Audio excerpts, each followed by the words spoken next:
الحمد لله وكفى وسلام على عباده الذين اصطفى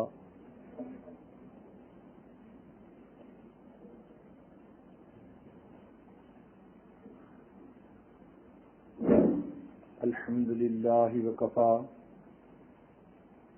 وسلام على عباده الذين اصطفى أما بعد أعوذ بالله من الشيطان الرجيم بسم الله الرحمن الرحيم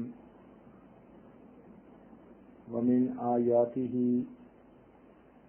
أن خلق لكم من أنفسكم أزواجا لتسكنوا إليها وجعل بينكم مودة ورحمة إن في ذلك لآيات لقوم يتفكرون وقال الله تعالى في مقام آخر الطيبات للطيبين والطيبون للطيبات وفي مقام آخر الخبيثات للخبيثين والخبيثون للخبيثات وقال رسول الله صلى الله عليه وسلم النكاح نصف الإيمان أو كما قال عليه الصلاة والسلام سبحان ربك رب العزة عما يصفون وسلام على المرسلين والحمد لله رب العالمين اللهم صل على سيدنا محمد وعلى آل سيدنا محمد وبارك وسلم اللهم صل على سيدنا محمد وعلى آل سيدنا محمد وبارك وسلم اللهم صل على سيدنا محمد وعلى آل سيدنا محمد وبارك وسلم. ارشاد باری تعالی ہے ومن آیاتہ، اور اللہ تعالی کی نشانیوں میں سے یہ ہے ان خلق لکم من انفسکم ازواجا، کہ تم میں سے تمہارے لیے تمہارا جوڑا بنایا، بیویاں بنائیں، وجعل بینکم مودۃ ورحمہ لتسکنوا الیہا، تاکہ تم ان سے سکون حاصل کرو، وجعل بینکم مودۃ ورحمہ، اور تمہارے درمیان مودت اور رحمت رکھی گئی، ان فی ذلک لآیات لقوم یتفکرون، اس میں نشانیاں ہیں اس قوم کے لیے جو سوچتی ہے۔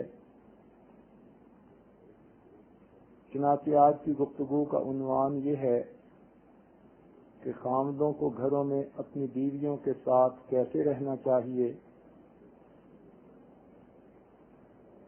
گھر آباد کرنے کے لیے کچھ اصول و ضوابط ہوتے ہیں،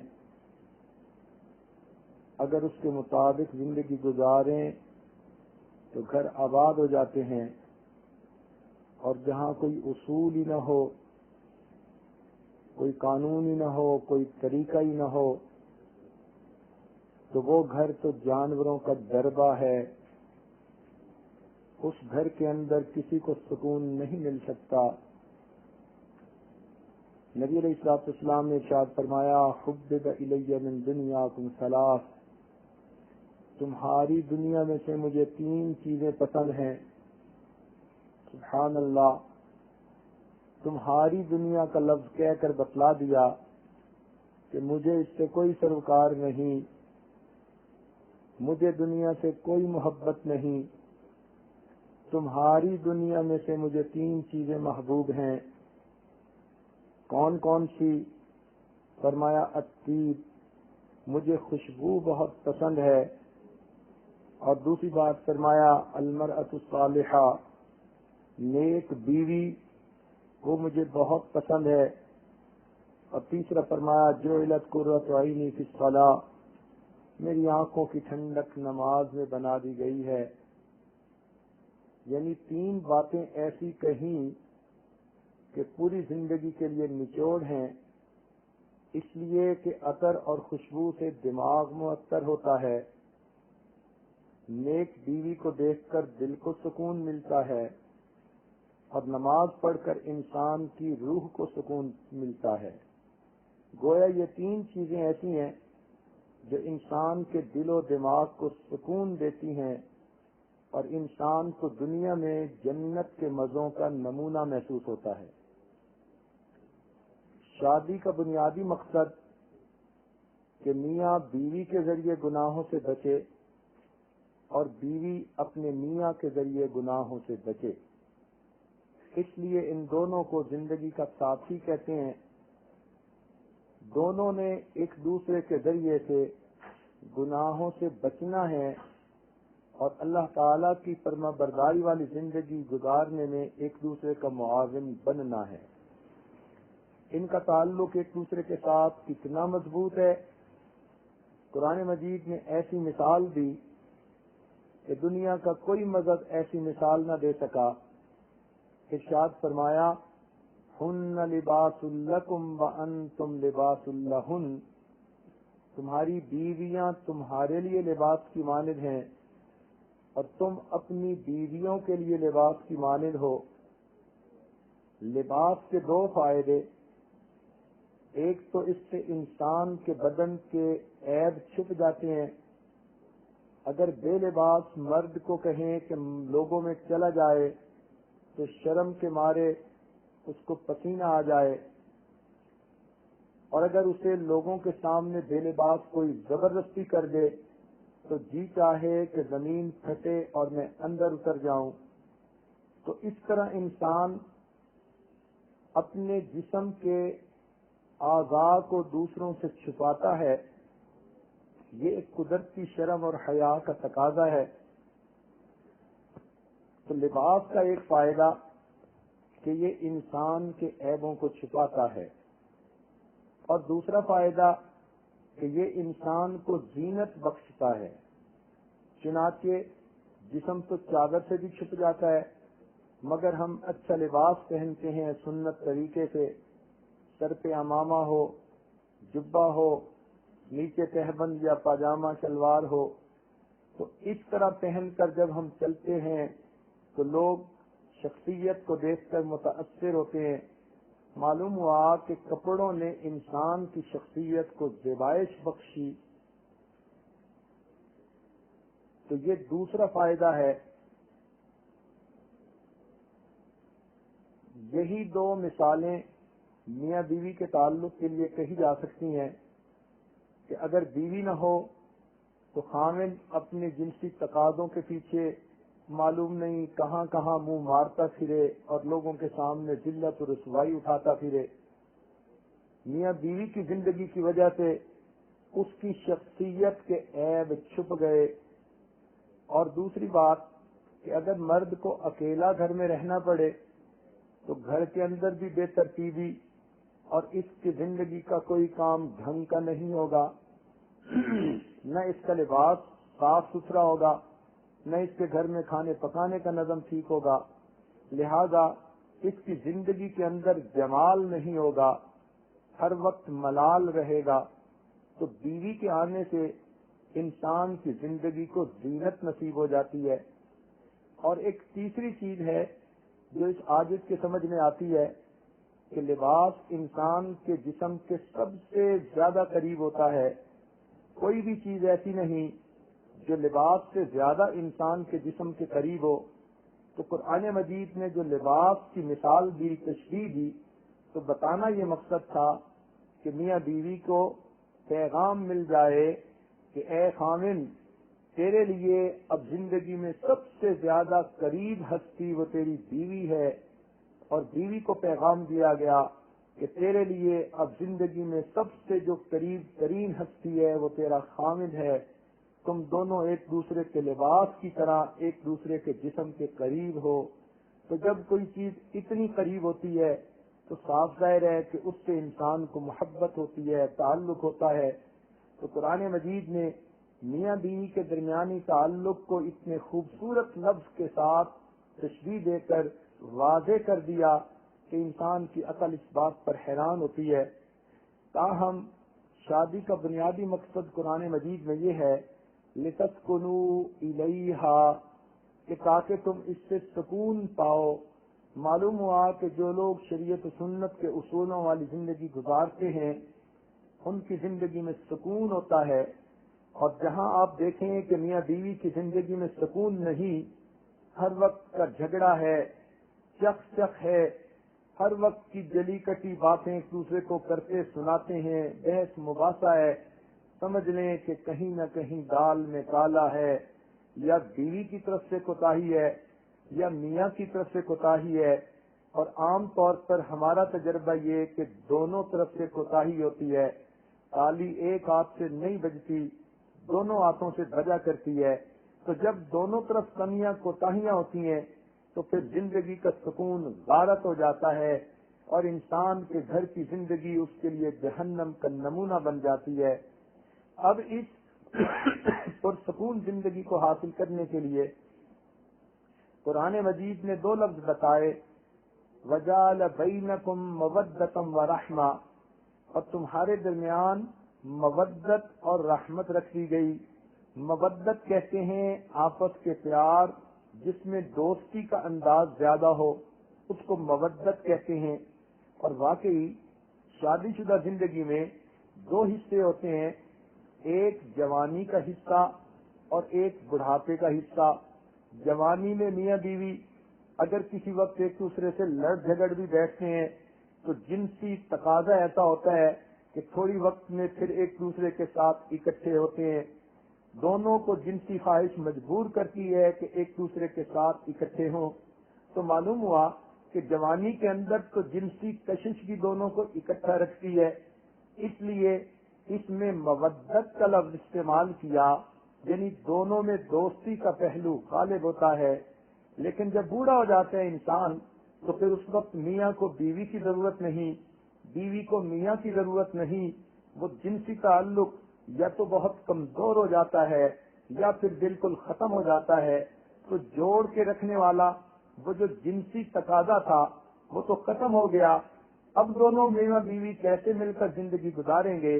تو قرآن مجید کا خوبصورت انداز دیکھیے، بلاغت دیکھیے، قرآن مجید کا اعجاز دیکھیے کہ اس کے لیے رحمت کا لفظ استعمال کیا۔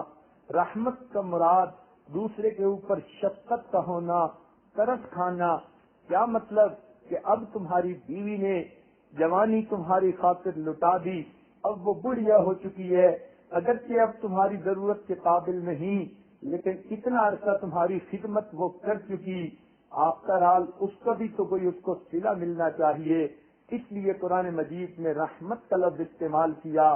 چنانچہ بڑھاپے میں خامن کو یہ سوچنا چاہیے کہ جس عورت لڑکی نے اپنی جوانی میرے نام پر گزار دی، میرے بچوں کی تربیت میں گزار دی، میری خادمہ بن کر اس نے میری زندگی میں جوانی گزار دی، اب وہ بڑھاپے میں اگر بیمار بھی ہے، اب بڑھاپے میں اگر وہ ہڈیوں کا ڈھانچہ بھی ہے، جیسی کیسی ہے، اب اس کا کریڈٹ اتنا بن چکا کہ مجھے اس کو اپنے ساتھ رکھنا ہے اور مجھے اس کو اپنے سے دور نہیں کرنا۔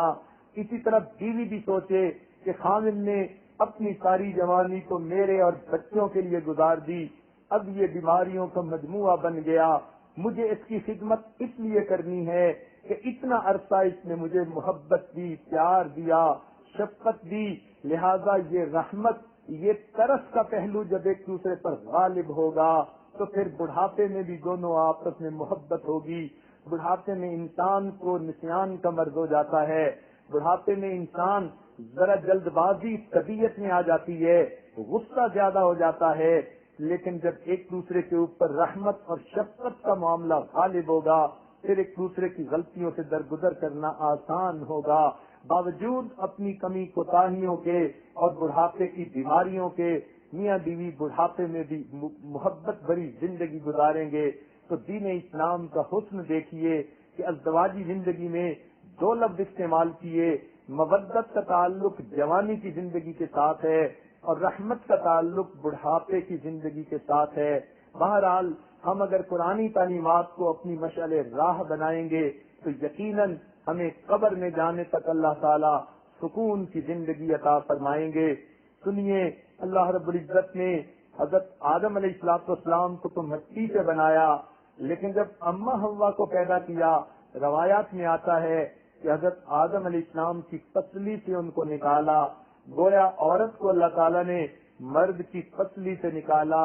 اس میں بھی ایک میسج ہے کہ یہ میاں بیوی کے درمیان ایسا تعلق ہے، ہم نے عورت کو تمہاری پسلی سے نکالا، پاؤں سے اس لیے نہیں بنایا کہ تم اسے پاؤں کی جوتی نہ سمجھ لینا، سر سے اس لیے نہیں بنایا کہ تم اس کو سر پہ نہ بٹھا لینا، ہم نے اسے پسلی سے بنایا ہے اور یہی تمہارے دل کے سب سے زیادہ قریب ہے۔ لہذا اے خاوند، تم اپنی بیوی کو دل کے قریب رکھنا، تمہاری زندگی اچھی گزر جائے گی۔ اللہ رب العزت نے انسان کو محبت بھری زندگی گزارنے کا حکم دیا، چنانچہ یہ شادی شدہ زندگی اسلام کے نزدیک عبادت ہے۔ اللہ تعالیٰ فرماتے ہیں لا رہبانیت فی الاسلام، رحمانیت اسلام میں نہیں، فرمایا والرہبانیت ابتدعوہا ما کتبناہا علیہم، کہ رہبانیت جو عیسائیوں نے گھڑ لی تھی وہ تو ایک بدعت تھی، اللہ تعالیٰ نے تو اس کا حکم نہیں دیا۔ رہبانیت یہ تھی کہ لوگ کہتے تھے شادی شدہ زندگی اللہ کی معرفت کے راستے میں رکاوٹ ہے، لہذا مرد تو عیسیٰ صفت بن کے رہیں، عورتیں ننز بن کے رہیں، ساری زندگی شادی نہ کریں تاکہ اللہ کی معرفت میں رکاوٹ نہ ہو۔ اسلام نے آ کر بات کو کھول دیا کہ نہیں، یہ تو من گھڑت بدعت ہے، شادی اللہ تعالیٰ کے تعلق میں رکاوٹ نہیں ہوتی۔ اے لوگوں، غاروں میں جا کر تم اللہ رب العزت کو نہیں پا سکتے، اللہ تعالیٰ کو جو راستہ جاتا ہے وہ جنگلوں اور غاروں سے ہو کر نہیں جاتا، ان گلی کوچوں بازاروں سے ہو کے جاتا ہے۔ تم اپنے گھروں میں اپنی بیویوں کے حقوق ادا کرو گے تو پھر اللہ تعالیٰ کا قرب پالو گے۔ لہذا دین اسلام نے جو ہے محبت و پیار کی زندگی گزارنے کی تلقین دی۔ آج کفر کی دنیا میں لو میرج کا لفظ بہت عام ہے، وہ لوگ شادی سے پہلے ہی ایک دوسرے کے ساتھ جنسی تعلقات اختیار کر لیتے ہیں، لیو ٹوگیدر کرنا شروع کر دیتے ہیں۔ شریعت نے، اسلام نے اس کو 100% حرام قرار دے دیا اور فرمایا کہ اسلام میں لو میرج کا تصور نہیں بلکہ لو آفٹر میرج کا تصور ہے۔ جب شادی ہو گئی تو اب آپس میں جتنی محبت و پیار کی زندگی گزار سکتے ہو گزارو۔ شریعت نے شادی کا معاملہ فقط لڑکے اور لڑکی پر نہیں چھوڑا، یہ بات سمجھائی کہ یہ دو انسانوں کا یا جسموں کا ملاپ نہیں، دو خاندانوں کا ملاپ ہے۔ کفر کی دنیا میں شادی دو جسموں کا ملاپ ہوتی ہے اور دین اسلام میں شادی دو خاندانوں کا ملاپ ہوتی ہے۔ اسی لیے لڑکے اور لڑکی کی عمر میں ناتجربہ کاری ہوتی ہے، وہ ایک دوسرے کو صحیح طرح نہیں سمجھ سکتے، جذباتیت غالب ہوتی ہے، ممکن ہے کہ ان کو فیصلہ کرنے میں غلط فہمیاں ہوں اور کل ان کو مصیبتیں اٹھانی پڑیں۔ ماں باپ کیونکہ زندگی گزار چکے ہوتے ہیں، a young leading the young is like a blind leading the blind, they can both fall into the ditch، دونوں گڑھے میں گر سکتے ہیں، لیکن صحیح رہنما وہی ہوتا ہے کہ real guide is he who has gone all the roads which you want to go، ایک صحیح راہبر وہی ہوتا ہے جو اس راستے سے چل چکا ہو جس راستے سے تم چلنا چاہتے ہو۔ تو ماں اور باپ زندگی گزار چکے ہوتے ہیں، اس لیے شریعت نے کہا کہ لڑکے اور لڑکی کو چاہیے کہ شادی کے معاملے میں ماں باپ کی تجویز کو بھی زیادہ وزن دے، ان کو موقع دے، وہ چناؤ کریں اور چننے کے بعد لڑکے سے بھی پوچھا جائے، لڑکی سے بھی پوچھا جائے، اگر 2-4 پرپوزلز موجود ہیں ان میں سے جو زیادہ بہتر نظر آتی ہے اس کو لڑکا بھی اور لڑکی بھی اپنی پسند کے ساتھ اظہار کر دیا جائے۔ اس طرح جب سب مل کر کریں گے تو پھر ایک ایسا کام ہوگا کہ جس میں سب کی کنسنٹ بھی شامل ہوگی اور تجربے کی وجہ سے دھوکہ کھانے کے بھی چانسز کم ہوں گے۔ کیونکہ کفر کی دنیا میں لڑکا لڑکی مل کے شادی کرتے ہیں، بڑوں کی اس میں کوئی برکت شامل نہیں ہوتی، کوئی مشورہ شامل نہیں ہوتا، اس لیے وہاں پر ایک ایک دو دو سال شادی سے پہلے اکٹھے رہنے کے باوجود جب شادی کرتے ہیں تو ڈائیورس ریٹ 90% سے زیادہ ہو جاتا ہے۔ اب ذرا غور کیجئے، جس معاشرے میں 90% عورتوں کو طلاق ہو جائے، بھلا ان کو دل کا سکون کہاں ملے گا؟ دھکے کھاتی پھرتی ہیں، کبھی ادھر للچا کے دیکھتی ہیں، کبھی ادھر بے سہارا محسوس کرتی ہیں اپنے آپ کو، مگر دین اسلام نے کمزوری کو سامنے رکھتے ہوئے عورت پر شفقت فرمائی اور اس کو یہ پروٹیکشن دی کہ نہیں، نکاح کے ذریعے خاوند تمہارا ذمہ دار بنے گا اور تمہارے ماں باپ اس میں شریک ہوں گے، لہذا وہ تمام رشتے جن میں ماں باپ بھی نیک اور دیندار ہوں اور نیکی اور دینداری کو سامنے رکھیں، بچہ اور بچی بھی اپنی نیکی کو سامنے رکھیں اور پھر اس سے دین پر طے ہوں، ایسے تمام گھرانوں کے اندر سکون ہوتا ہے اور محبتیں ہوتی ہیں اور پیار ہوتا ہے۔ اس لیے دین اسلام نے لو آفٹر میرج کا تصور دیا۔ جب نکاح ہو گیا، جتنی محبت کرو گے اتنا اللہ تعالیٰ کی طرف سے اجر ملے گا۔ اس اجر کا تصور یہاں تک پیش کیا گیا کہ نبی علیہ السلام نے ارشاد فرمایا کہ جب میاں اپنی بیوی کو دیکھ کر مسکراتا ہے، بیوی اپنے میاں کو دیکھ کر مسکراتی ہے، اللہ تعالیٰ ان دونوں کو دیکھ کر مسکراتے ہیں۔ اس سے اندازہ لگانا چاہیے کہ اللہ تعالیٰ محبتوں بھری زندگی کو کتنا پسند کرتے ہیں۔ ہمارا ایک تجربہ ہے کہ ہمارے اس ماحول، مسلمانوں کے ماحول میں 99% مسلمان بچیاں شادی کے وقت جب گھر سے رخصت ہوتی ہیں تو ان کے دل کی یہ نیت ہوتی ہے کہ میں نے آج جا کر اپنا گھر بسانا ہے۔ 99% بچیاں گھر بسانے کی نیت سے گھر سے رخصت ہوتی ہیں، آگے خامد سے منحصر ہے۔ اگر اس نے صحیح برتاؤ کیا، گھر آباد ہو گیا، اگر اس نے مس ہینڈل کر لیا، گھر برباد ہو گیا۔ تو گھر کی بنیاد یہ خامد پر منحصر ہوتی ہے کہ وہ اس طرح بیوی کو رکھتا ہے۔ بیوی تو آتی ہی اسی نیت کے ساتھ ہے کہ میں نے تو اپنا گھر بسانا ہے۔ آخر کار اس نے ماں کو کیوں چھوڑا، باپ کو کیوں چھوڑا، بہن بھائیوں کو کیوں چھوڑا، اپنے وطن کو کیوں چھوڑا، اپنے گھر کو کیوں چھوڑا؟ سب کچھ اس لیے کہ ایک بندے کی خاطر کہ میں جاؤں گی تو اس کا گھر بتاؤں گی۔ جو بچی اتنی قربانیاں دے سکتی ہے وہ اس سے زیادہ بھی قربان کر سکتی ہے، مگر اس کو خامد سے محبت ملنی چاہیے، پیار ملنا چاہیے، اچھے اخلاق ملنے چاہیے۔ تو اس سے معلوم ہوا کہ خامد کا برتاؤ اچھا ہو گھر اچھا بن جاتا ہے، خامد کا برتاؤ برا ہو گھر برباد ہو جاتا ہے۔ اسی لیے کسی نے عجیب بات کہی، house is built by hand house is built by hand but home is built by heart. جب اینٹیں جڑ جاتی ہیں مکان بن جایا کرتے ہیں، لیکن جب دل جڑ جاتے ہیں گھر آباد ہو جایا کرتے ہیں۔ تو خامد کو چاہیے بیوی کو جو گھر لے کے آیا اب دل کو جوڑے اور اپنے گھر کو آباد کرے۔ دیکھیے پھر اللہ تعالیٰ کی طرف سے کیسی رحمتیں ہوتی ہیں۔ خامد حضرات کو یہ بات ذہن میں اچھی طرح ذہن نشین کر لینی چاہیے کہ ہر عورت کے 3 تقاضے ہوتے ہیں، وہ 3 چیزوں کی طلبگار ہوتی ہے۔ اسے اپنی ازدواجی زندگی میں 3 چیزوں کی ضرورت ہوتی ہے، یعنی ہر شادی شدہ عورت کی 3 ڈیمانڈز ہوتی ہیں۔ ان میں سے پہلی ڈیمانڈ اس کی پروٹیکشن ہوتی ہے، اس لیے وہ گھر بار چھوڑ کے آ جاتی ہے۔ اب جہاں آتی ہے وہ تو خامد کی وجہ سے آتی ہے، وہاں اس کو پروٹیکشن چاہیے، اپنی جان کی پروٹیکشن، اپنی عزت کی پروٹیکشن، اپنے ایمان کی پروٹیکشن، اس کو پروٹیکشن چاہیے۔ کوئی ایسی جگہ ہو، سر چھپانے کی جگہ اس کے پاس ہو، وہ اپنے گھر میں اپنے بچوں کے ساتھ محفوظ رہ سکے، اس کا خامد اس کی حفاظت کر سکے۔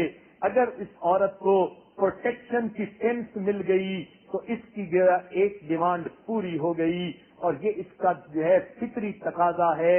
اگر خامد کسی جگہ بیوی کو ایسا رکھتا ہے کہ اس کو پروٹیکشن ہی نہیں دے پاتا تو پھر گھر کیسے آباد ہوگا؟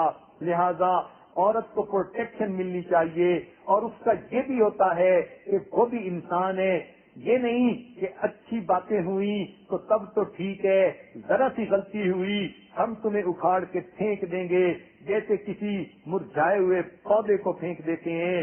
تو یہ سیلف آف پروٹیکشن اس کے اندر نہیں ہوتی. خامد ایسی محبت دے کہ بیوی یہ سمجھے کہ یہ میری اچھائی کو بھی قبول کرے گا، اور اگر مجھ سے کوئی کوتاہی ہوئی اس کے اندر حلم اتنا ہے، ظرف اتنا ہے کہ یہ میری کوتاہی کو بھی قبول کرے گا، اصلاح کی کوشش کرے گا، یہ نہیں کہ مجھے توڑ کے پھینک دے گا.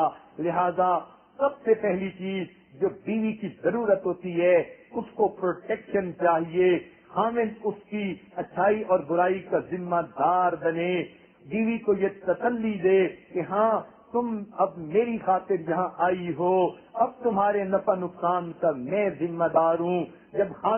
جب حامد کو بیوی یوں محسوس کرے گی کہ یہ میرا سہارا ہے، میرے ساتھ، یہ میرے لیے جو ہے زندگی کا سایہ ہے، مجھے اللہ تعالیٰ نے ایک آسمان کی چھت عطا کر دی اور ایک حامد کے گھر کی چھت عطا کر دی، میں 2 چھتوں میں رہتی ہوں، مجھے اب کیا فکر کی ضرورت ہے. تو عورت کے اندر سے فیئر آف ان نون نکل جاتا ہے. کل کو کیا ہوگا، میرے مستقبل کا کیا بنے گا، عورت کے ذہن سے یہ خطرہ دور ہو جاتا ہے. لہذا عورت گھر میں پرسکون ہو جاتی ہے. تو سب سے پہلی چیز ازدواجی زندگی میں عورت کو پروٹیکشن کی ضرورت ہوتی ہے، اور خامن کو چاہیے کہ وہ یہ پروٹیکشن اسے پرووائڈ کرے. دوسری اس کی ڈیمانڈ جو اس کی شادی شدہ زندگی میں اس کی ضرورت ہوتی ہے کہ اس کو اپنے میاں کی اٹینشن چاہیے ہوتی ہے، خامن کی توجہ چاہیے. خامن اپنی بیوی کو وقت دے، اس کے ساتھ وقت گزارے، اس کا حال احوال پوچھے. یہ نہیں کہ خامن جو ہے وہ دفتر کے کاموں میں مصروف ہے اور بیوی گھر میں بیمار ہے تو کئی دن اس کی طبیعت پوچھنے کی فرصت نہیں، اس کو ڈاکٹر کے پاس لے جانے کی فرصت نہیں. جب عورت کو جو ہے یہ محسوس ہوگا کہ میرا خامن تو مجھے توجہ ہی نہیں دیتا، میری جو ہے وہ کسی ضرورت کا خیال ہی نہیں رکھتا، تو عورت کبھی بھی پرسکون زندگی نہیں گزار سکتی. لہذا خامن کی ذمہ داریوں میں سے ہے کہ وہ اپنی بیوی کو اٹینشن دے. اٹینشن کا یہ مطلب نہیں ہے کہ گھر آ کے وقت کو گزار لیا مگر سارا وقت لڑتے جھگڑتے گزار دیا، اسے اٹینشن نہیں کہتے. یہ تو الٹا دوسرے کو بے سکون کر دینا ہوتا ہے. اٹینشن سے مراد کہ دوسرے کو توجہ ملے، اس کو سیٹسفیکشن ملے، ہر طرح کی سیٹسفیکشن، مورل سیٹسفیکشن اس کو دینا، یہ بھی خامن کی ذمہ داری. سیکسول سیٹسفیکشن دینا یہ بھی مرد کی ذمہ داری. تو اس کو سیٹسفیکشن پرووائڈ کرنا، تسلی مل جائے کہ خامن میرے پاس آیا، اس کے زندگی کے کتنے باتیں ہوتی ہیں اس نے اپنے خامن سے کرنی ہوتی ہیں. خامن تو کبھی دفتر میں مصروف، کبھی اپنے بزنس میں مصروف، اور وہاں سے جب واپس آتا ہے تو بیوی بیچاری نے کتنی باتیں ہوتی ہیں جو خامن کے ساتھ شیئر کرنی ہوتی ہیں. اب یہ میاں اگر کھانا کھا کے سو جائے گا اور بیوی سے بات بھی نہیں کرے گا تو پھر اس کو وہ مورل سپورٹ کہاں سے ملے گی. تو گویا یہ مورل سپورٹ یہ بھی خامن نے اس کو پرووائڈ کرنی ہوتی ہے. اس کو شیئر کرنے کا موقع ملنا چاہیے، وہ اپنے دل کا دکھ بتا سکے، اپنے دل کا سکھ بتا سکے، وہ اپنی ہر ضرورت کو پورا کر سکے اپنے میاں کے ساتھ. اس کو کہتے ہیں خامن کی اٹینشن اس کو مل جانا.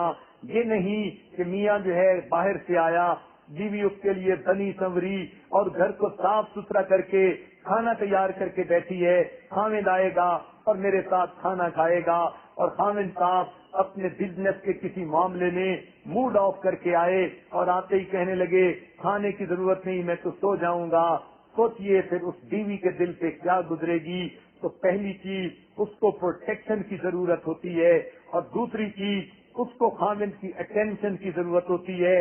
اب اگر خامند اس پر توجہ نہ دے، صاف ستھر جتنا مرضی قربان ہوتے پھریں، اس کی نندیں اس کے جتنے مرضی گن گاتی پھریں، بیوی کو کبھی سکون نہیں مل سکتا، وہ ہمیشہ پریشان رہے گی، اس لیے کہ اس کو خامند کی توجہ نہیں ملتی. اس لیے کتنی مرتبہ دیکھا کہ اپنے میں رشتہ داریاں ہوتی ہیں، خامند اپنی خالہ کے گھر جاتی ہے، سب لوگ اس کے ساتھ بہت اچھے ہوتے ہیں، مگر اس کا میاں کسی بری عادت میں گرفتار ہوتا ہے، ہوش میں ہی نہیں ہوتا، پینے پلانے کے چکر میں ہوتا ہے ایسی عورت کو کبھی بھی سکون نہیں مل سکتا، اس لیے کہ جس کی خاطر وہ گھر چھوڑ کے آئی اب وہی اس کو توجہ نہیں دے پاتا تو پھر اس کو کیسے سکون ملے گا؟ تو یہ اس کی شرعی ضرورت ہے اور ڈیمانڈ ہے، اور یہ خامد کی ریسپانسبلٹی ہے کہ وہ بیوی کو اٹینشن دے تاکہ وہ بیوی اپنے دل کا دکھ سکھ اس کے ساتھ کر سکے، اپنا وقت اس کے ساتھ گزار سکے۔ اور ایک تیسری چیز کہ بیوی چاہتی ہے جب میں خامد کے لیے ہر چیز کی حفاظت کرتی ہوں، خامد کے کہنے کے مطابق ہر کام کو پورا کرتی ہوں، تو میرے اچھے کام پر مجھے شاباش ملنی چاہیے، تعریف ہونی چاہیے، میری قدر ہونی چاہیے۔ جب اچھے کام بیوی کرے اور خامد اس کی پرواہ نہ کرے، وہ انکنسیڈریٹ بن جاتا ہے، پھر بیوی کو کہاں سکون ملے گا؟ کیونکہ اس نے تو بیوی کی جو ہے کسی اچھی بات کا دھیان ہی نہ دیا۔ بیوی اس کی خاطر اچھے اچھے کھانے بناتی ہے، یہ کھا تو لیتا ہے مگر کوئی ایک بات ایسی نہیں کہتا جس سے اس کی انکریجمنٹ ہو یا جس سے اس کو ورڈ آف سیٹسفیکشن مل جائیں، ورڈ آف انکریجمنٹ مل جائیں، تو پھر بیوی کو سکون نہیں ملتا۔ لہذا تین چیزیں ابتدا میں یہ بات سمجھ لیجئے کہ ہر دنیا کی ہر بیوی کی یہ ضرورت ہوتی ہے۔ ایک اس کو سینس آف پروٹیکشن ملنی چاہیے، دوسرا اس کو عامل کی اٹینشن ملنی چاہیے، اور تیسرا اس کو اپریسیشن ملنی چاہیے۔ اس لیے کہ یہ اپریسیشن انسان کی فطرت ہے۔ ہر بندہ اچھا کام کرتا ہے تو چاہتا ہے کہ میرے اچھے کام کو اچھا کہا جائے، تو اگر کوئی اچھے کو اچھا نہ کہے اس کا دل ٹوٹتا ہے۔ اس لیے یہ فطری تقاضا ہے، خامن کو یہ تینوں چیزیں پوری کرنی ہیں، مگر چونکہ دین کا علم نہیں ہوتا اس لیے خامدوں کی طرف سے کوتاہیاں ہوتی ہیں، غلطیاں ہوتی ہیں۔ آج کی اس محفل میں کیونکہ خامد کے عنوان سے بتانا ہے کہ خامد کو گھر میں کیسے رہنا چاہیے، اس لیے ابتدا میں 10 ایسی خطرناک غلطیاں بتا دیتے ہیں جو اکثر و بیشتر خامد حضرات کر لیتے ہیں اور جن کی وجہ سے گھر کی زندگی بے سکون ہو جاتی ہے۔ خامد حضرات تک اگر اس عاجز کی آواز پہنچے، وہ اس کو توجہ سے سنیں، دل کے کانوں سے سنیں اور اس کو اپنے پلے باندھ لیں۔ سب سے پہلی بات کہ خامد کو چاہیے اپنی بیوی کو کبھی بھی نظر انداز نہ کرے۔ یہ عام طور پر نوجوان بچوں کی عادت ہوتی ہے، اول تو گھر میں آتے دیر سے ہیں، اگر آ بھی جاتے ہیں ادھر ادھر کے کاموں میں مصروف رہتے ہیں، بیوی کو وقت نہیں دیتے، اگر اس کو نظر انداز کر دیتے ہیں، محفل میں بیٹھیں گے، لوگوں کو توجہ دیں گے، بیوی کی طرف دھیان نہیں ہوگا۔ اگر رشتہ داروں کی عورتیں آ گئیں ان کے ساتھ بڑے خوشی سے باتیں کریں گے مگر بیوی کے ساتھ بات کرنے کی فرصت نہیں۔ یاد رکھیے خامد جو ہے یہ بہت بڑی خطرناک غلطی کرتا ہے، اپنی بیوی کو اگنور کر رہا ہوتا ہے۔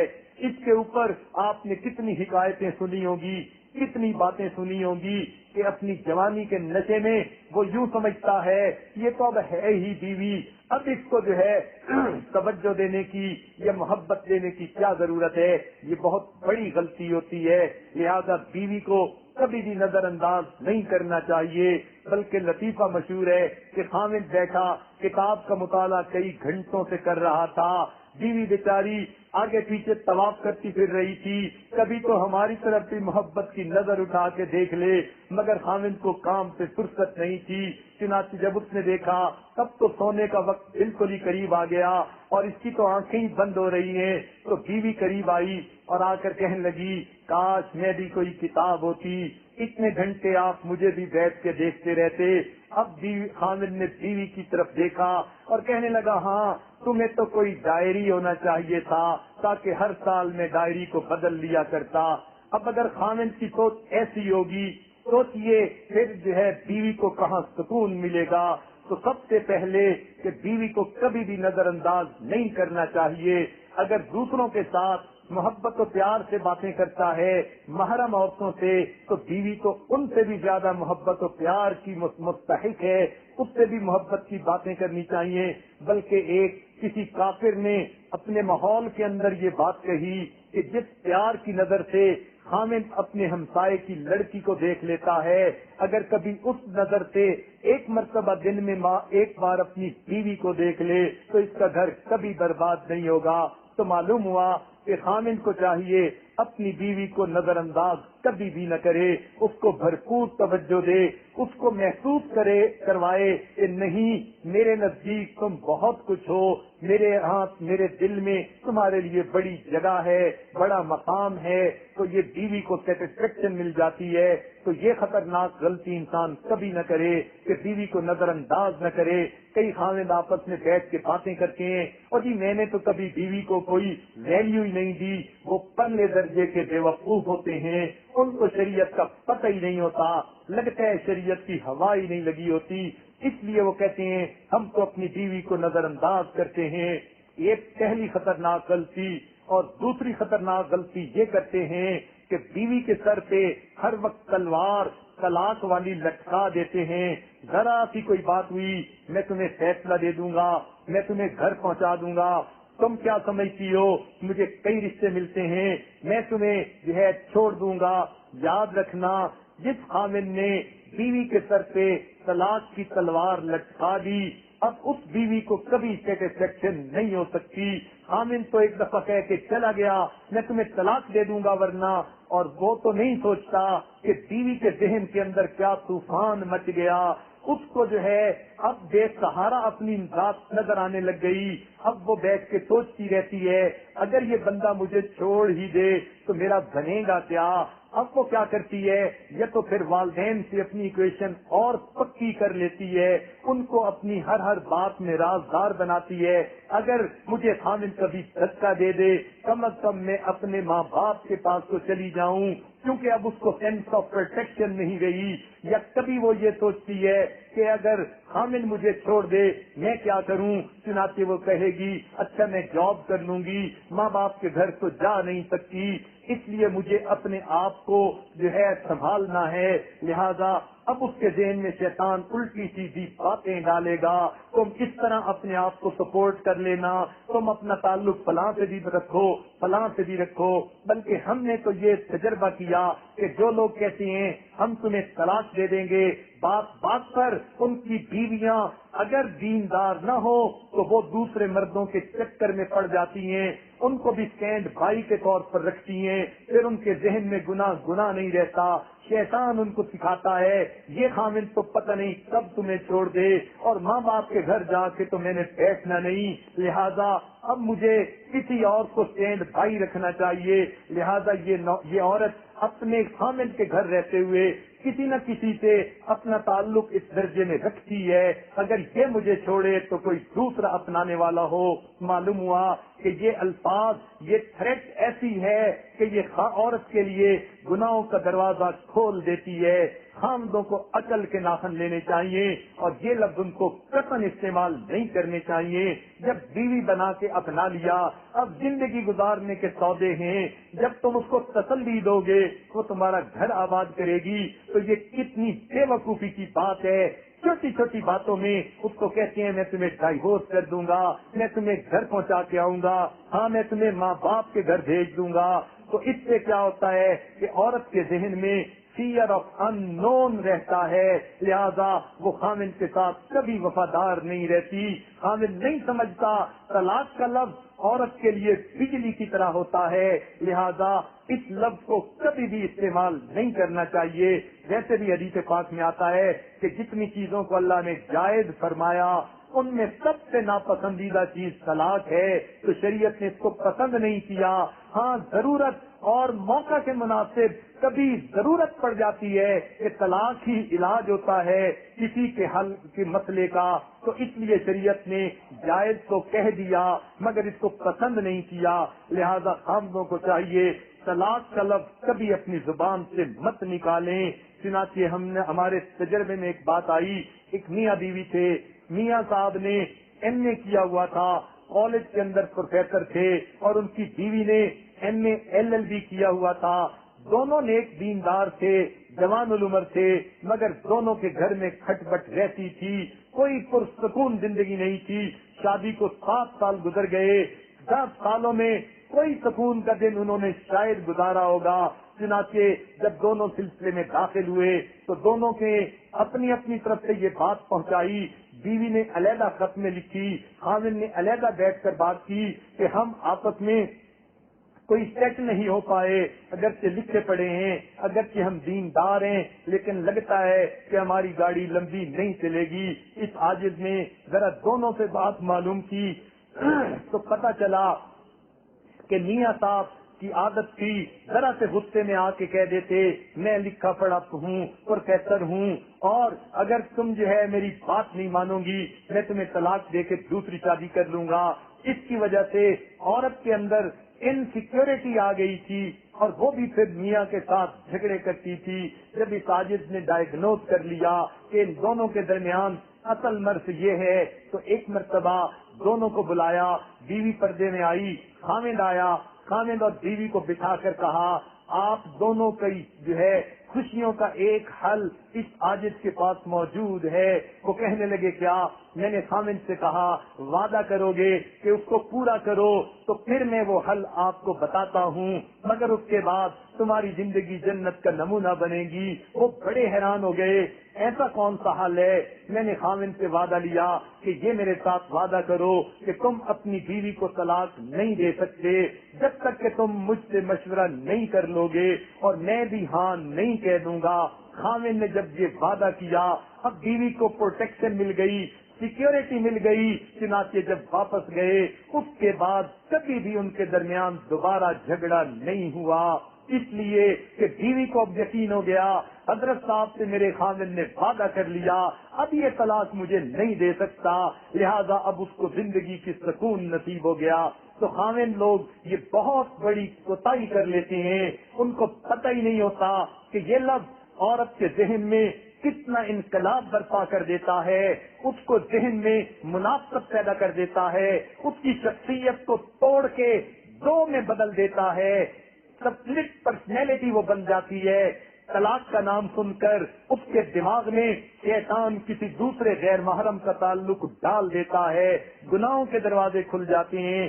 وہ بساتی گھر کسی اور کا ہے مگر دل میں کسی اور کو بتا رہی ہوتی ہے. یہ کتنی واہیات اور بری بات ہے. لہذا خاوندوں کو چاہیے کہ وہ طلاق کی تھریٹ کبھی بھی نہ دیں. ہاں مسائل ہوتے ہیں, پرابلمز ہوتے ہیں, ان کے جائز اور بھی طریقے ہیں سمجھانے کے. ایک طلاق کا لفظ تو سمجھانے کے لیے اللہ نے نہیں بنایا, لہذا چاہیے کہ ہمیں اس کے سمجھانے کا طریقہ جو ہے وہ اختیار کرنا چاہیے. قرآن مجید میں جہاں میاں بیوی کے درمیان کوئی رنجش ہوئی یا بیوی نے غلطی کی تو قرآن مجید نے اس کی تعدیب کا طریقہ بتایا. سب سے پہلی بات سمجھائی کہ تم اس سے اپنے جو ہے وہ بولنا بند کر دو, یعنی بولنا جو ہے کم کر لو. تو جب کم کرو گے تو صاف ظاہر ہے کہ وہ تمہیں منا لے گی, غلطی سے ہٹ آئے گی. اور اگر یہ بھی نہیں تو وَاهْجُرُوهُنَّ فِي الْمَضَاجِعِ, پھر تمہیں چاہیے کہ تم اس کو جو ہے بستر جدا کر لو تو وہ پھر سمجھ جائے گی کہ میاں مجھ سے واقعی ناراض ہے. اب جب اتنی باتیں بتائی گئیں تو اس میں کہیں طلاق کا لفظ تو نہیں دیا گیا, تو معلوم ہوا شریعت بھی چاہتی ہے کہ سمجھانے کے طریقے اور بھی ہیں, پہلے ان کو کیا جائے. حتیٰ کہ اگر وہ فحش غلطی گناہ بھی کر بیٹھی ہے, شریعت کہتی ہے اس کے بعد تم اس کو اگر مارنا بھی چاہو تو شریعت تمہیں تھوڑی اجازت دے گی, مگر اس کی بھی حدود و قیود ہیں. اور یہ عام بات سے نہیں کہ نمک تیزوں پہ ہاتھ اٹھا لیا, یہ اس عورت کے لیے ہے کہ جو اخلاقی غلطی کر بیٹھی. اس پر مرد کو حکم دیا گیا کہ پہلے تم اس سے ناراض ہو, وہ تمہیں منائے, پھر بھی نہیں سمجھی بستر جدا کر لو, پھر بھی نہیں سمجھی اب ذرا اس کو تھپڑ بھی 2-4 لگا دو, مگر پشت پہ لگاؤ, چہرے پہ نہیں لگا سکتے. ایک صاحب کہنے لگے وہ جی اسلام میں بیوی کو مارنے کا حکم ہے. میں نے اسے کہا کہ مارنے کا حکم تو ہے مگر کس صورتحال میں؟ کہنے لگا ہاں اگر وہ کوئی اخلاقی غلطی کر لے پھر مارنے کا حکم ہے. میں نے کہا آپ کیا چاہتے ہیں کہ وہ اخلاقی غلطی کر کے آئے, اب خامن کو چاہیے کہ اس کو حلوہ کھلائے کہ ہاں تم نے بہت اچھا کام کیا, میں تمہیں آئس کریم لا کے کھلاتا ہوں. اس کا تو حل یہی ہے. جب سمجھانے سے بھی نہیں سمجھ رہی تو پھر ایک وقت ایسا آتا ہے کہ باتوں کے لاتوں کے بھوت پھر باتوں سے نہیں مانا کرتے، اس لیے شریعت نے پھر اس کو علاج کے طور پر یہ کڑوی دوا پلانے کا حکم دیا، مگر اس دوران کہیں طلاق کا لفظ تو نہیں آیا قرآن کی آیت میں، تو معلوم ہوا کہ شریعت بھی یہ چاہتی ہے کہ مسائل کا حل ڈھونڈا جائے، مگر طلاق حل نہیں ہے۔ طلاق کا جہاں حکم آیا شریعت کہتی ہے فبعثوا جو ہے تم بلاؤ اپنوں میں سے بھی 2 بندے، ان کے بھی 2 بندے، وہ بھی آپس میں بیٹھ کے مشورہ کریں، تو معلوم ہوا کہ طلاق سے پہلے بھی مشورت کو رکھا گیا، تو طلاق کو سب سے آخری چیز ہوتی ہے، اس سے پہلے کتنے مراحل ہیں، تو خامدوں کو یہ بات اچھی طرح سمجھنی چاہیے۔ ذرا ذرا سی بات پہ کہہ دینا تمہیں طلاق دے دوں گا، یہ انتہائی پرلے درجے کی بے وقوفی ہوتی ہے۔ اسی طرح تیسری خطرناک غلطی، خامد ہر وقت بیوی کو کہتے رہتے ہیں کہ تم تو اتنی خوبصورت نہیں، میں دوسری شادی کر لوں گا۔ یہ دوسری شادی کی دھمکی دینے کی کیا ضرورت ہوتی ہے؟ وہ شریعت نے مرد کو اجازت دی کہ وہ 4 شادیاں کر سکتا ہے، لیکن ہمارے ماحول معاشرے میں جب مرد کے سب تقاضے اس کی بیوی پورا کر رہی ہے، اس کو کیا مصیبت پڑی ہے کہ وہ اس بیوی کو دوسری شادی کی دھمکی دے یا توکن لانے کی دھمکی دے، خواہ اس کی زندگی میں بھی پریشانی پیدا کرے، اپنی زندگی میں بھی پریشانی پیدا کرے۔ یاد رکھنا 2 بیویوں کے درمیان عدل و انصاف کرنا یہ انسان کے اوپر فرض ہوتا ہے، اور یہ عدل کرنا انسان کے بس کی بات نہیں ہوتی۔ سنیے قرآن مجید اس پر گواہی دے رہا ہے، ارشاد فرمایا وَلَن تَسْتَطِيعُوا أَن تَعْدِلُوا بَيْنَ النِّسَاءِ وَلَوْ حَرَصْتُمْ، تم کتنے حریص کیوں نہ ہو جاؤ، تمہارے اندر کتنا ہرکی پن کیوں نہ ہو، تم 2 بیویوں کے درمیان انصاف نہیں کر سکتے۔ تو جب شریعت کہتی ہے تم انصاف کر ہی نہیں سکتے، کمزور ہو، تو پھر اتنا بڑا بوجھ کیوں لے کر قیامت کے دن اللہ کے حضور جاؤ گے؟ اس لیے حدیث پاک میں آتا ہے جس بندے کی 2 بیویاں ہوں اور وہ ان کے درمیان انصاف نہ کرتا ہو، قیامت کے دن فالج زدہ انسان کی طرح اللہ تعالیٰ کے سامنے اس کو کھڑا کیا جائے گا، اور پھر اس کو شرمندگی ہوگی کہ میں نے اپنی بیویوں میں نا انصافی کی۔ تو جب اتنا انصاف ہم کر ہی نہیں پاتے، یہ بہت بڑا چیلنج ہے، لہذا دوسری شادی کوئی چھوٹی سی بات نہیں ہوتی، تو ایسی دھمکی دینے کی کیا ضرورت ہوتی ہے؟ اس عاجز نے امریکہ کی ایک کمیونٹی میں بعض بیویوں کی طرف سے یہ باتیں سنی، خاوند ہم پر توجہ نہیں دیتے، ان کو خوب سے خوب پر کی تلاش رہتی ہے، اور یہ نیک لوگوں کی باتیں تھیں جو سلسلے میں بیٹھ تھے۔ جب اس عاجز نے کمیونٹی کی کئی عورتوں کی طرف سے یہ پیغام سنا یا محسوس کیا، تو پھر خامدوں کی ذرا ایک کلاس لی، ان کو بلا کر دکھایا، ذرا حال احوال پوچھے۔ پتہ یہی چلا کہ اس ماحول میں چونکہ ان کو ہر طرف گوری لڑکیاں ملتی ہیں، ایک سے بڑھ کر ایک خوبصورت ہوتی ہے، تو ذہن اسی طرف رہتا ہے کہ یہ بیوی تو اتنی خوبصورت نہیں، فلاں لڑکی زیادہ خوبصورت ہے، اس کے ساتھ بھی شادی ہو سکتی ہے۔ تو اب دوسری شادی کا خیال ان کے ذہن میں ہے، کریں یا نہ کریں یہ اور بات ہے، مگر آپشن ان کو نظر آتی ہے، لہذا اس وجہ سے وہ گھر میں بیویوں کو پوری طرح پیار نہیں دیتے۔ لہذا اس عاجز نے ان سب کو ایک مرتبہ بلایا اور خوب ان کی اچھی طرح کلاس لی، اور ان کو کہا کہ تم اپنے ذہنوں سے آج یہ نکال دو کہ تم نے دوسری شادی کرنی ہے، جس سے پہلے کر لی، ذرا اس کو تو مطمئن کر کے ہمیں دکھا دو۔ جب اس کو مطمئن کرو گے تب تمہارے بارے میں اگلی بات سوچیں گے، کیونکہ ان کا بیت کا تعلق تھا، اور اس میں نیک دیندار اور متقی لوگ تھے، بڑے بڑے عالم لوگ تھے، کئی بڑے بڑے حافظ تھے، قاری تھے، اور دوسرے آفیسر حضرات تھے، کافی سارا مجمع تھا۔ جب سب کو اچھی طرح یہ بات سمجھائی گئی اور ان سے یہ وعدہ لیا گیا کہ تم اپنی موجودہ بیوی کو مطمئن کرو گے تو پھر تم میرے پاس آنا کہ اب ہمیں دوسری کی ضرورت ہے۔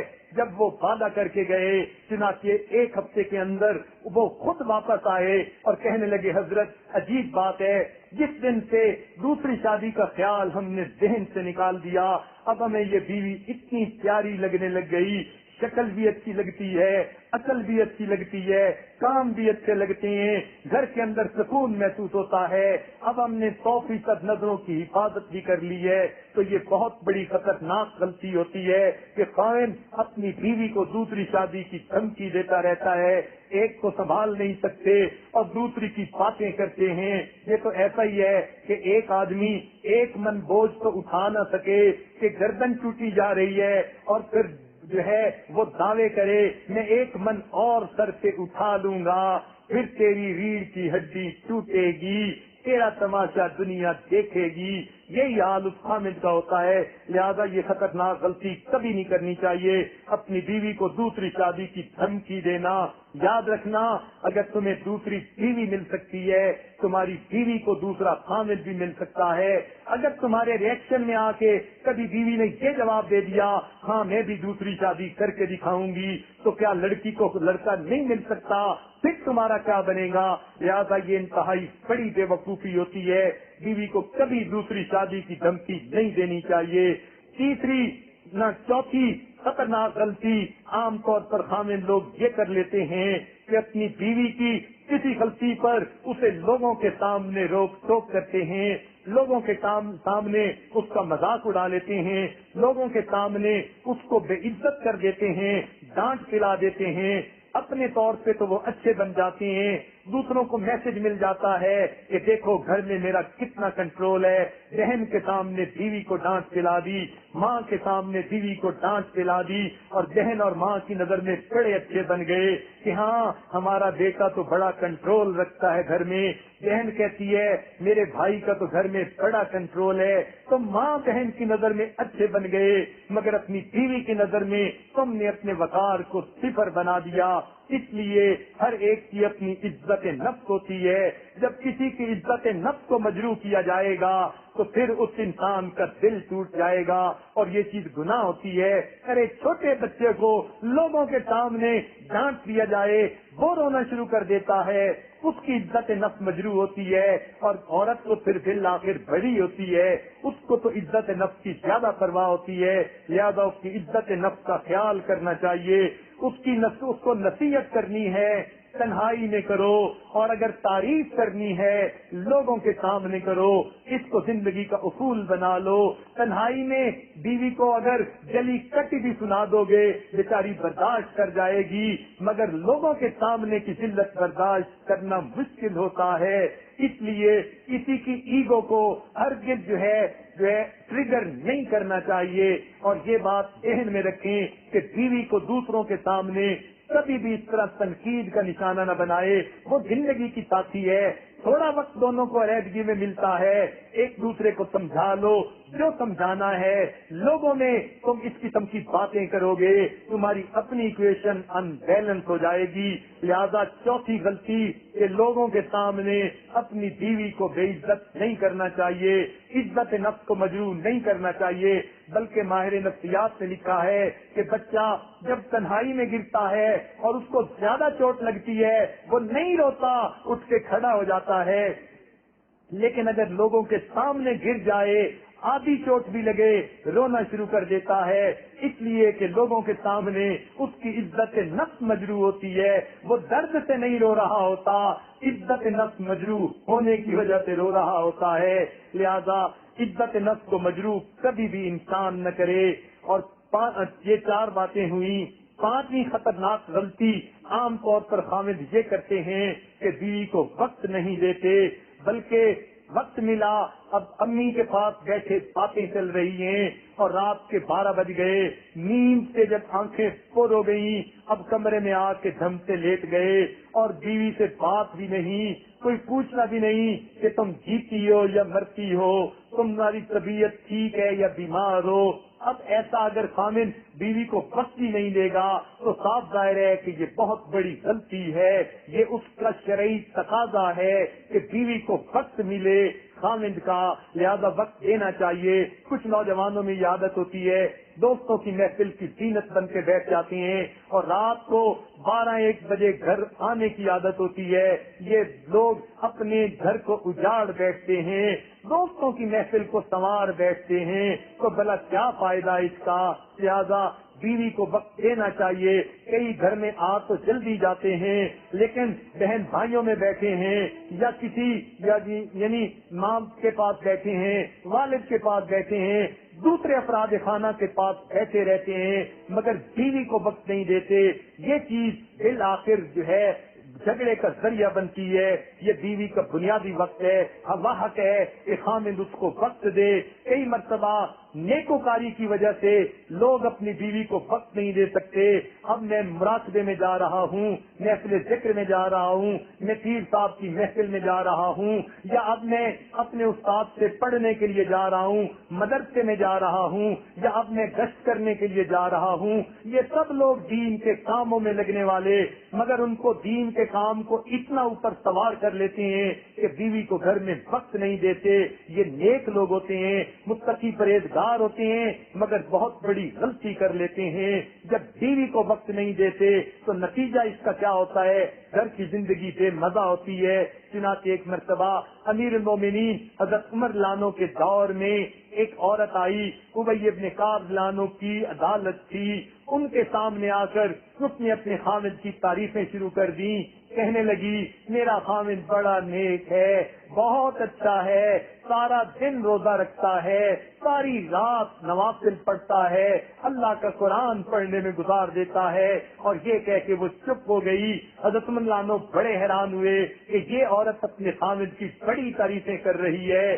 تھوڑی دیر بعد پھر پوچھا تو کیوں آئی؟ اس نے پھر یہی کہا میرا خامد بڑا نیک ہے, سارا دن روزہ رکھتا ہے, ساری رات عبادت میں گزار دیتا ہے. یہ کہہ کر پھر چپ ہو گئی. عمر لانو بات نہ سمجھ سکے, حیران تھے. تو ابی بن کعب لانو نے کہا کہ امیر المومنین, اس عورت نے بڑے پیارے لفظوں سے اپنے خامن کی ایک کمزوری آپ کے سامنے پیش کر دی اور یہ آپ کی خدمت میں حاضر ہوئی ہے تاکہ آپ اس کے خامن کو سمجھائیں. عمر لانو نے کہا کون سی کمزوری؟ اس کا خامن تو بڑا نیک نظر آتا ہے. انہوں نے فرمایا یہی تو وہ کہنا چاہتی ہے, سارا دن روزہ رکھتا ہے اور ساری رات عبادت کرتا ہے, بیوی کے پاس گزارنے کے لیے اسے فرصت ہی نہیں. تب عمر لانو سوچنے لگے وہ کتنے پیارے انداز سے بیوی نے اپنے خامن کی شکایت کی. چنانچہ انہوں نے خامن کو بلایا. وہ ایک صحابی سے بڑے نیک تھے, اللہ کی محبت میں سرشار تھے. اللہ کی محبت ان کو دن میں بھی روزے سے رکھتی اور ساری رات مصلے پہ کھڑا رکھتی, قرآن کی تلاوت کی لذتیں لیتے تھے. جب وہ آئے تو انہوں نے بھی کہا جی ہاں میری بیوی کی طرف اتنا توجہ نہیں جاتی, لہذا میں اللہ کے قرآن میں اتنا مزہ پاتا ہوں. تو حضرت عمر لانو نے ابی بن کعب لانو سے فرمایا جب آپ نے مسئلے کو سمجھا اب آپ مسئلے کا حل بھی آپ سمجھا دیجئے. چنانچہ ابی بن کعب لانو نے ان کو کہا کہ دیکھو شریعت نے حکم دیا ہے اس لیے تم اپنی بیوی کو وقت دو. تمہیں چاہیے اگر تم 3 دن روزہ رکھنا بھی چاہتے ہو تو رکھو, مگر چوتھا دن افطار کرو اور وہ دن تم اپنی بیوی کے ساتھ گزارو. چنانچہ یہ کہہ کر وہ تو چلے گئے میاں بیوی. بیوی بھی خوش تھی, ہر 3 دن کے بعد مجھے خامن سے وقت مل جائے گا. لیکن عمر لانو نے پوچھا ابی ابن کعب آپ نے یہ 3 دن کی جو ہے شرط کیسے لگائی؟ وہ کہنے لگے میں نے قرآن مجید کو دیکھ کر لگائی کہ قرآن مجید نے ایک مرد کو زیادہ سے زیادہ 4 عورتوں کے ساتھ شادی کی اجازت دی. اگر دل پر کوئی 4 شادیاں بھی کر لے تو ہر عورت کو 3 دنوں کے بعد چوتھی رات مل جائے گی. اس لیے میں نے شرط لگا دی کہ تم زیادہ سے زیادہ 3 دن تک روزے رکھ سکتے ہو, چوتھے دن افطار کر کے تمہیں اپنی بیوی کے ساتھ وقت گزارنا پڑے گا. تو کئی مرتبہ نیک لوگ بھی اپنی نیکیوں میں لگ کے اپنی بیویوں سے غافل ہو جاتے ہیں اور یہ بہت خطرناک غلطی ہے. اسی لیے کئی مرتبہ کام میں لوگ چلے جاتے ہیں, بیوی کو وقت نہیں دیتے. حضرت عمر رضی اللہ تعالیٰ عنہ ایک مرتبہ آ رہے تھے, رات کا وقت تھا, ایک گھر سے ان کو کچھ اشعار کی آواز سنائی دی جس سے پتہ چلا ایک جوان بیوی اپنے خامن کی محبت میں شعر پڑھ رہی تھی. چنانچہ وہ گھر آئے اور گھر آ کے اپنی بیٹی ام المؤمنین سیدہ حفصہ رضی اللہ تعالی عنہا سے پوچھا کہ مجھے بتاؤ کہ ایک عورت اپنے میاں کے بغیر کتنا وقت آرام سے گزار سکتی ہے؟ انہوں نے کہا جتنی اللہ نے عدت متعین کی ہے، یعنی 4 مہینے 10 دن کی بات ہے۔ چنانچہ عمر رضی اللہ عنہ نے قانون بنا دیا کہ ہر مجاہد جو میدان جہاد میں جائے گا 4 مہینے کے بعد بالآخر وہ گھر آئے گا، اپنی بیوی کے ساتھ کچھ وقت گزارے گا، پھر دوبارہ جائے گا۔ چنانچہ اگر ام المومنین سیدہ حفصہ رضی اللہ تعالیٰ عنہ اتنی پاکیزہ شخصیت جو امت کی ماں ہے، وہ فرماتی ہیں کہ 4 مہینے کی مدت زیادہ سے زیادہ ہے، تو پھر جو لوگ سالوں اپنی روزی کی خاطر دوسرے ملکوں میں رہتے ہیں، وہ جی جوان بیٹا ہے مگر انگلینڈ چلا گیا اور جو ہے اس کی بیوی ہمارے پاس رہتی ہے، اب ذرا وہ خود سوچیں کہ جب بیوی 1 سال 2 سال خاوند کے بغیر رہے گی تو پھر گھر میں کیا معاملہ ہوگا؟ شیطان کو کتنا موقع ملے گا اس کی بیوی کو برگلانے کا اور گناہ پہ اکسانے کا۔ ادھر بیوی گناہ کرے گی، ادھر خاوند گناہ کرے گا، اور اگر گناہ نہیں بھی کریں گے تو گناہ کی حسرت تو ہر وقت ان کے ذہن میں رہے گی صحیح، تو پھر بھی تو عبادت میں دل نہیں لگے گا۔ لہذا ایسی صورتحال سے بچنا چاہیے جس میں کہ میاں بیوی ایک دوسرے سے 4 مہینے سے زیادہ جدا ہوں۔ ہاں کبھی کوئی ایسی ضرورت ایک مرتبہ پڑ جائے کہ جیسے بالفرض کوئی 9 مہینے کے لیے چلا گیا، سال کے لیے چلا گیا، بیوی بھی بخوشی اجازت دیتی ہے، خامد بھی ہے، تو پھر ایسی صورتحال میں یقیناً بیوی اپنے وعدے کا پاس کرے گی، اس لیے کہ اس کے مشورت سے یہ بات طے ہوئی۔ مگر عام حالات میں ہم دیکھتے ہیں کہ بچے دوسرے ملکوں میں کام کاروبار کرنے کے لیے، کوئی سعودی عرب گیا 5 سال سے نہیں آیا، کوئی فلاں جگہ گیا 7 سال سے نہیں آیا، یہ بہت معیوب بات ہے، ہرگز نہیں۔ بیوی کا حق ہے اور یہ وقت دینا خاوند کی ذمہ داری ہے۔ روزی ملتی ہے نہیں ملتی، گھر واپس آؤ، تم بھی بھوکے رہو گے، بیوی تمہارے ساتھ بھوک برداشت کر لے گی، اسے تمہاری ضرورت ہے، اسے مرغن غذاؤں کی ضرورت نہیں۔ لہذا اس پوائنٹ کو بھی ذہن میں رکھنا چاہیے، اور یہ خطرناک غلطی کبھی نہیں کرنی چاہیے کہ انسان اپنی بیوی کو وقت نہ دے سکے۔ چھٹی خطرناک غلطی عام طور پر جو خاوند کر لیتے ہیں وہ یہ کہ گھر میں اصولوں کی پابندی بیوی سے کرواتے ہیں مگر خود اصولوں کی پابندی نہیں کرتے، یہ بہت بڑی غلطی ہے۔ بیوی کو تو کہیں گے تم نے قدم سے پردہ کرنا ہے، قدم سے بات نہیں کرنی، لیکن جب اپنی قدم آتی ہے خود اس سے پردہ نہیں کرتے، خود اس سے ہنس ہنس کے باتیں کر رہے ہوتے ہیں۔ بیوی کو کہتے ہیں تم نے نامحرم کی طرف دیکھنا نہیں، اور خود بیوی کی موجودگی میں نامحرم لڑکیوں کو للچائی نظروں سے دیکھ رہے ہوتے ہیں۔ پھر یہ جھگڑا نہیں بنے گا تو کیا بنے گا؟ اصول سب کے لیے ہیں، اگر اصول اس کے لیے ہیں تو اصول آپ کے لیے بھی ہیں۔ چنانچہ مجھے کیلیفورنیا میں ایک ایسی خاتون ملی، بیچاری نیک تھی مگر اس کا خاوند اس کو فل حجاب میں رکھتا مگر اپنے لیے آزادی، وہ بیچارہ کوئی غیر مقلد قسم کا نوجوان تھا۔ بیوی کو کہتا تمہارے لیے حجاب کا حکم ہے، اور مزے کی بات ذرا دیکھیے کہ ایک مرتبہ چھٹی کے دن بڑا خوش ہوا، کہنے لگا چلو میں تمہیں بیچ پہ لے کے جاتا ہوں۔ اب وہ بیچ پہ لے کے اپنی بیوی کو گیا، ہاتھ میں دستانے پہنائے اور پورا اوپر سے جو ہے نقاب والا برقع پہنایا، پاؤں میں جرابیں پہنائی، تو بیوی کو تو اس طرح پہنا کے لے گیا، اور جب خود ساتھ گیا تو اس نے شارٹ پہن لی اور اس کی رانیں آدھی ننگی ہیں، اور وہ بیچ کے اوپر بیوی کو لے کے جا رہا ہے۔ تو میاں تم ذرا عقل کے ناخن تو لو، تمہاری مت ماری گئی، تمہاری عقل چلی گئی۔ بیوی کے لیے تو اتنی پابندیاں، اور اپنے لیے تمہاری یہ حالت ہے کہ شارٹ پہن کے آدھی رانیں ننگی کر کے تم دوسری جگہ جا رہے ہو جہاں غیر مسلم لڑکیاں بھی ننگی پھرتی ہیں، اور پھر وہ خود غیر مسلم لڑکیوں کو تو دیکھتا رہتا اور یہاں تک کہ کمنٹس بھی کرتا یہ لڑکی ایسی ہے، یہ ایسی لگ رہی ہے۔ اب سوچ سکتے ہیں اس کی بیوی کے دل سے کیا گزر رہی ہوگی کہ مجھے تو اس نے یوں قید میں بٹھا دیا ہے، اور اپنی حالت یہ ہے کہ انگریز لڑکیوں کو